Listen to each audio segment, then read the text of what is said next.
કોઈક સદગુરુ જોઈ, કોઈક સંત જોઈ, જો એ આપણને મળે ને તો આપણને મુક્તિ મળી જાય, પછી આપણે ભવસાગર તરી જાય. કોઈ સદગુરુનો ભેટો થાય તો સ્વર્ગના દેવતા હોય અને એક બાજુ મનુષ્ય હોય. મનુષ્ય અવતારને આપણે લોઢું ગણીએ, સ્વર્ગના એ દેવતાને ચાંદી ગણીએ. આપણે બહુ બુદ્ધિશાળી છીએ. આપણે કોની પસંદગી કરીએ, લોઢાની કે ચાંદીની? ચાંદીની કરીને. પણ હવે જો એક શરત મૂકવામાં આવે કે એ લોઢાને પારસમણીનો સ્પર્શ કરાવવામાં આવશે, પછી આપણે કોની પસંદગી કરીએ, ચાંદીની કે લોઢાની? લોઢાની. શું કામ? કારણ કે જો એ પારસમણીનો સ્પર્શ લોઢાને થશે ને તો એ સોનું બની જશે. આ પારસમણી એટલે શું?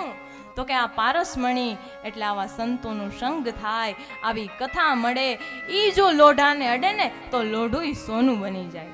પણ ક્યારે? કોઈક સંત મળે, કોઈક સદગુરુ મળે ત્યારે.